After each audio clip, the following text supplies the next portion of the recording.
Bueno, hoy la clase es acerca de las propiedades físicas y químicas del agua, que es una de las partes más indispensables de la materia del ser humano y su medio, para poder comprender luego sus funciones en nuestro cuerpo y entender los diferentes compartimentos. Esta es una de mis clases favoritas, soy una gran fanática del agua, es una molécula muy especial y única.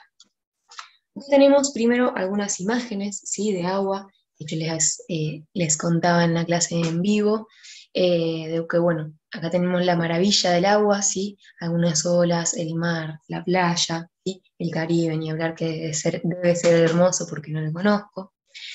Luego tenemos el agua en su forma sólida, también otra de las maravillas de la naturaleza.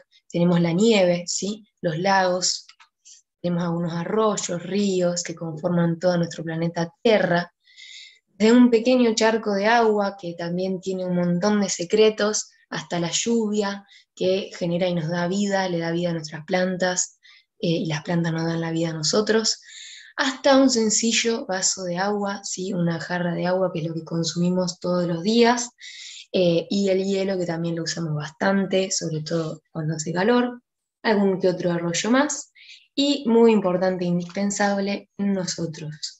Somos un 70% de agua, y seguramente lo hayan escuchado. No es que somos una jarra y que también estamos llenas hasta el 60%, es muy gráfico el dibujito, pero sí todos nuestros componentes, tanto de nuestras células como de nuestras diferentes partes del cuerpo, incluida la sangre, el intersticio, cada órgano que está constituido por nuestras células, tiene en su mayoría como componente el agua, ¿sí? Y es gracias a eso que nosotros, nuestro 70% de los componentes corporales son agua, son esta molécula fantástica, ¿sí?, que está formada por dos hidrógenos y un oxígeno. Ambos hidrógenos tienen un enlace que le da características importantes y un ángulo entre ellos que es de 104,5 grados, que también le confiere ciertas características físico-químicas que la hacen única.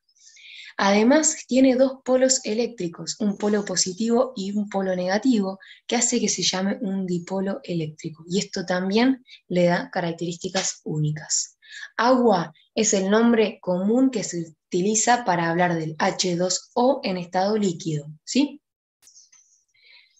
El agua en la naturaleza podemos encontrarla de tres formas: en forma líquida, en forma sólida y en forma gaseosa. En forma líquida es la más evidente, es la que podemos encontrar de manera más sencilla, es la más útil para la vida, es indispensable de hecho para la vida. En la Tierra aparecieron los seres vivos gracias al agua, ¿sí?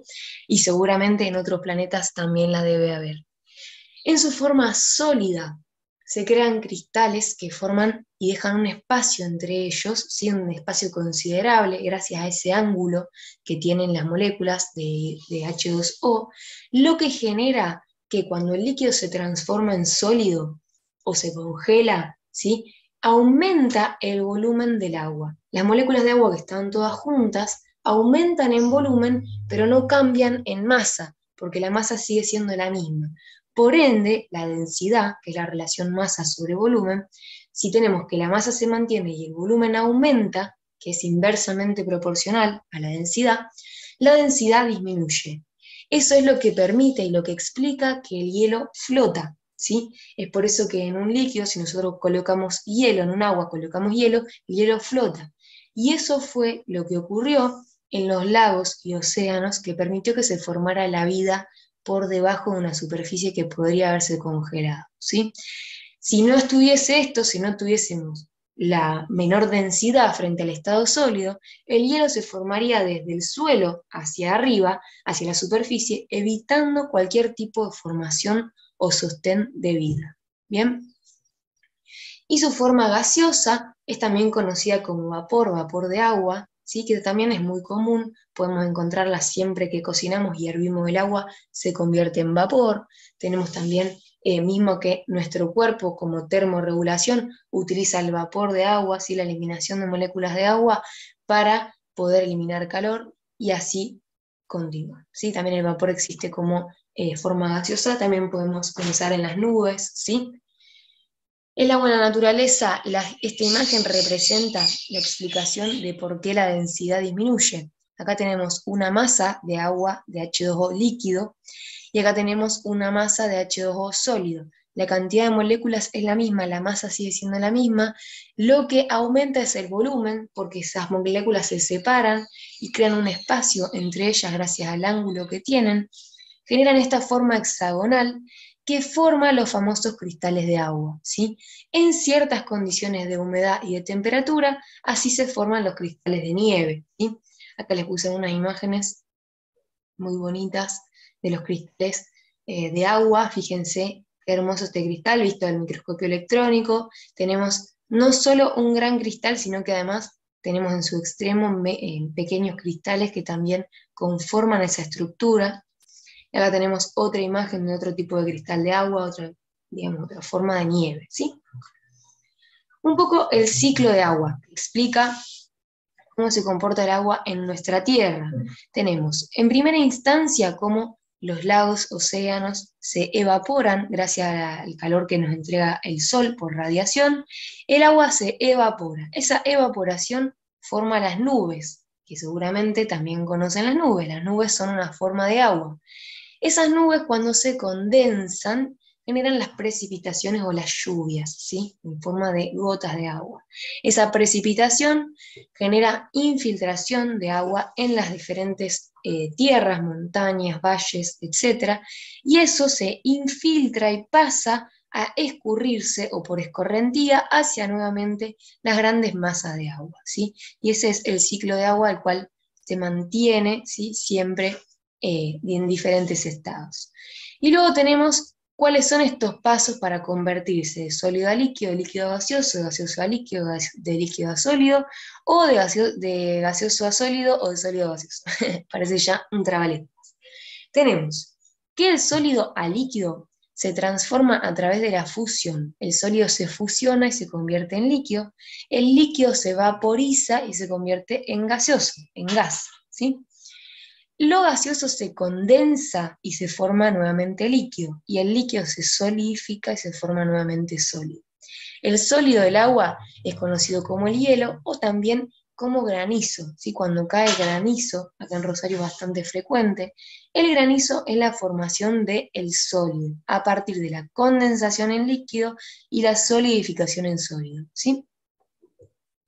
Y luego hay dos etapas que son más difíciles de que sucedan porque son más extremas, que son cuando el sólido se convierte en gaseoso, que se llama sublimación progresiva o volatilización, es un proceso rápido en el cual se convierte de sólido a gaseoso, o otro proceso rápido que se tienen que dar ciertas condiciones que se llama la sublimación regresiva o inversa, cuando el estado gaseoso se convierte directamente en sólido o en cristales sólidos.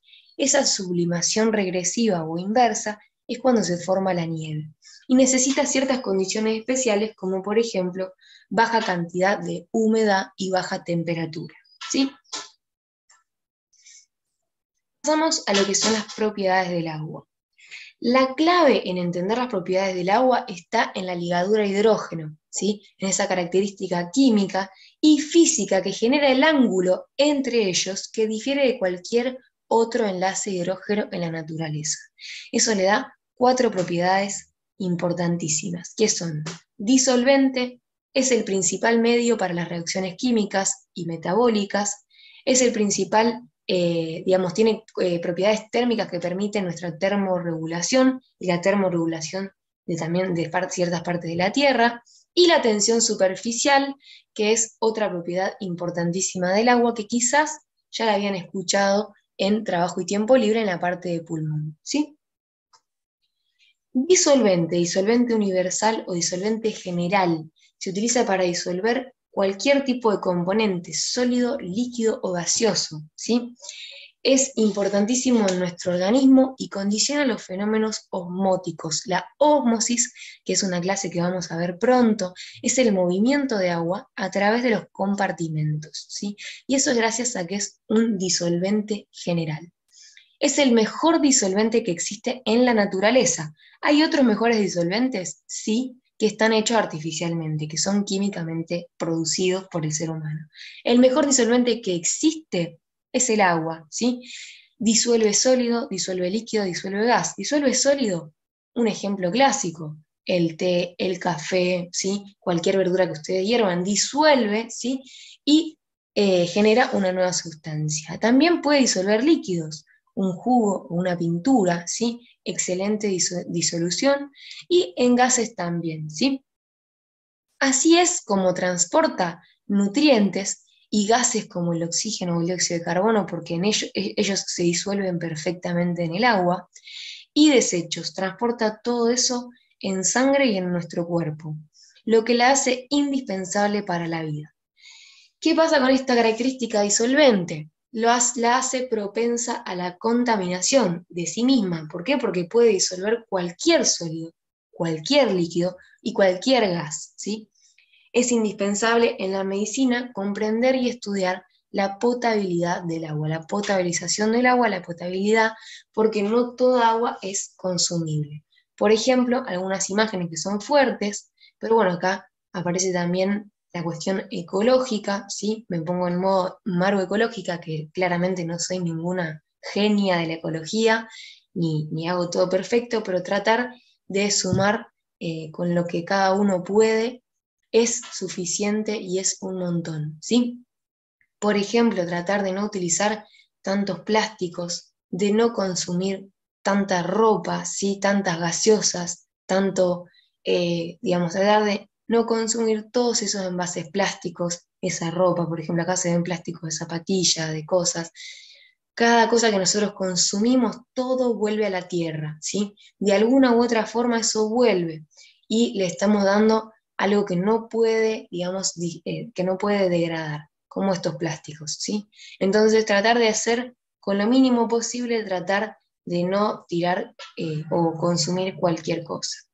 Después, algo que no podemos frenar, pero que sí se puede controlar o variar, o bueno, eso ya va a pasar a ingeniería ambiental, tarea de ingeniería ambiental, de cómo controlar nuestros desechos, ¿sí? Los desechos también se disuelven en agua perfectamente, lo que también genera un gran riesgo de contaminación de agua, y todo esto es consecuencia no solo para la tierra, es consecuencia para nosotros mismos, porque nosotros necesitamos de ese agua y agua potable. No podemos tomar el agua toda contaminada porque es tóxico, es, digamos, inviable para nosotros, ¿sí? Por eso nosotros tenemos que cuidarla y hacer de ella un componente tan importante y magnífico como lo es, ¿sí? Además, es un medio de reacciones metabólicas, como había dicho antes. Es necesario aclarar en esta parte que el agua pura, en su forma pura, H2O, en la naturaleza no existe. ¿Por qué? Porque es completamente disolvente. Siempre va a estar disolviendo algún gas, algún sólido o algún líquido, ¿sí?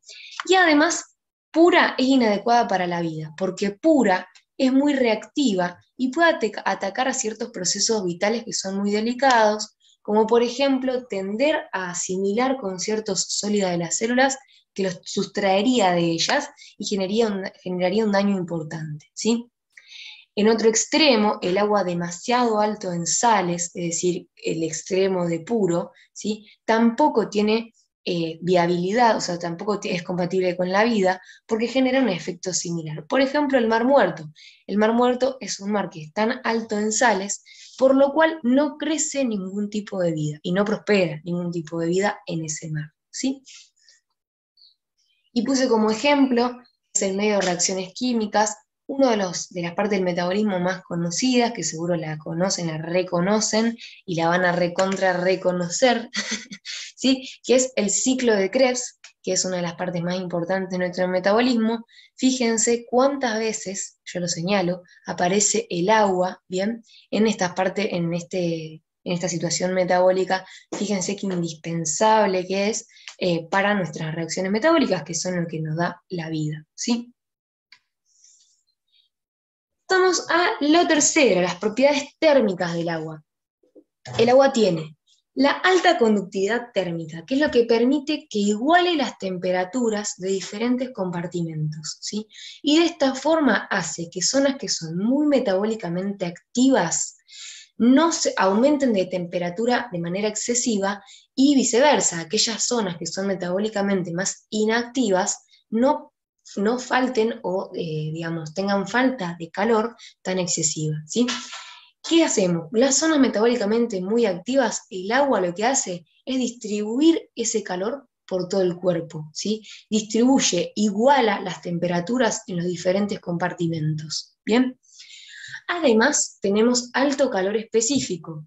Calor específico lo vimos en termorregulación, en trabajo. El calor específico es la cantidad de calor necesario para aumentar 1 grado centígrado de temperatura, 1 gramo de agua, ¿sí? 1 gramo de agua lo queremos aumentar 1 grado centígrado, ahí necesitamos calor.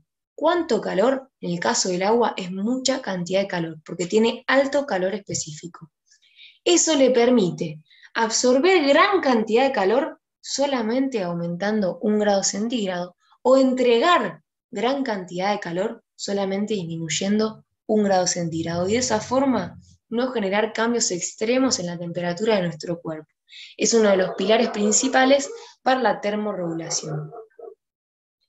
A su vez, tiene alto calor latente de vaporización, que esto también lo vimos, pero en forma de evaporación, como la evaporación es el principal medio de termorregulación de nuestro cuerpo, que es entregando moléculas de agua al ambiente. A partir de la entrega de la vaporización, se consume una gran cantidad de calor. El agua se evapora constantemente por piel y pulmones, que se llama perspiración.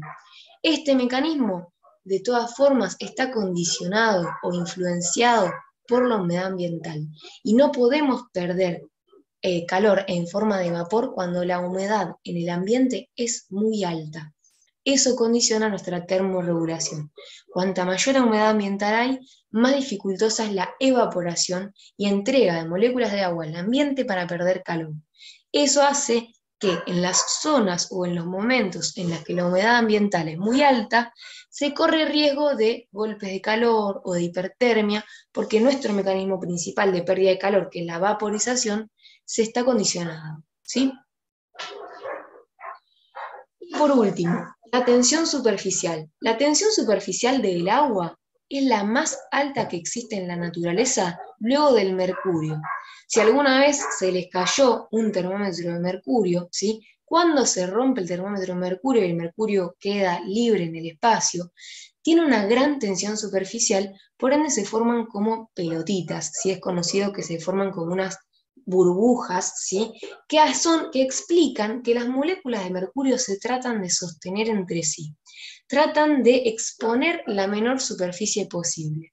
La tensión superficial es esta fuerza tangencial, ¿sí? en el borde libre de una sustancia, que hace que las moléculas se dispongan en red y que generan una cohesión, una fuerza entre ellas para mantenerse unidas, ¿sí?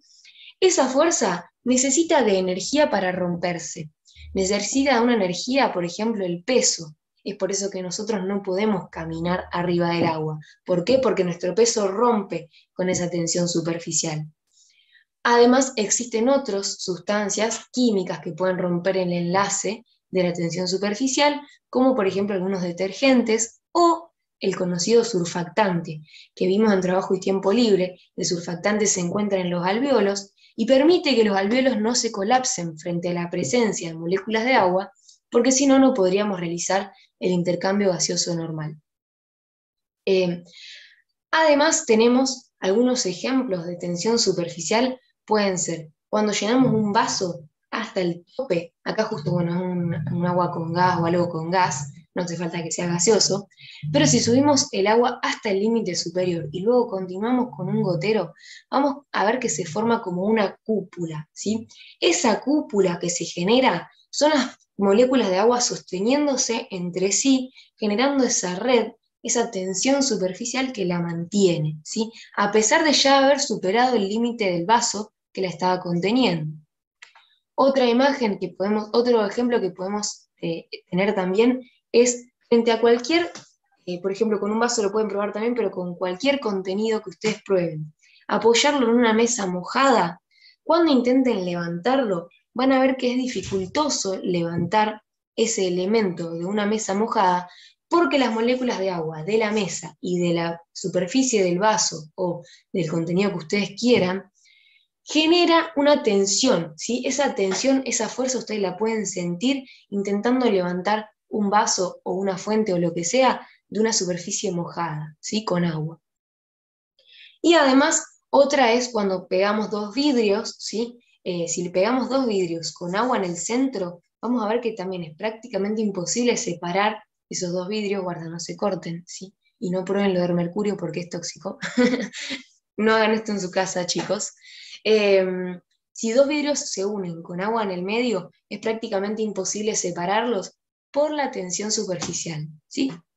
Algunas otras imágenes. Esta muestra cómo un peso, digamos, hay ciertos pesos que el agua puede sostener y, digamos, mantener con su tensión superficial, con esa fuerza de unión de red, como por ejemplo los insectos, ¿sí? En la superficie de cualquier masa de agua grande, los insectos, los mosquitos, las arañas, su peso es tan leve que el agua a veces los sostiene. Y eso es gracias a la tensión superficial del agua, ¿sí? Acá hay otra imagen, ¿sí? De una gota de agua, luego de que cae, cuando sube, cuando vuelve a subir por inercia, ¿sí? Sí, porque digamos como que rebota, se ve en esta imagen hermosa, un fotógrafo muy capo, cómo se ve la tensión superficial del agua. La gota de agua se forma en sí por la tensión superficial de varias moléculas de agua, ¿sí? Y la gota, de hecho, es el límite al cual llegan esas uniones y por eso tiene esa forma, ¿sí? Acá tenemos el mercurio, ¿sí? Cuando tenemos el mercurio libre, tiene esta forma por la tensión superficial altísima que tiene. La bibliografía. Toda la clase está sacada de Gabriela Aranalde, del libro de Gabriela Aranalde, Fisiología Renal. Es una de las bibliografías obligatorias que pueden utilizar. El capítulo 4 es propiedades físicas y químicas del agua, del cual yo saqué todo lo de la clase, así que lo pueden repasar y ver desde ahí. Además, recomiendo leer este libro, que yo lo leí este verano, que a mí me encantó, ¿sí? Se llama Cómo leer el agua. Es de un inglés que estudió todos los comportamientos del agua, desde un charco de agua hasta un arroyo, una cascada, una ola, ¿sí? Las mareas. Me pareció súper interesante y lindo para aprender. Todo siempre suma al aprendizaje. El conocimiento es poder, ¿sí? Y bueno, eso es todo. Muchas gracias, espero que les haya servido y nos estamos viendo.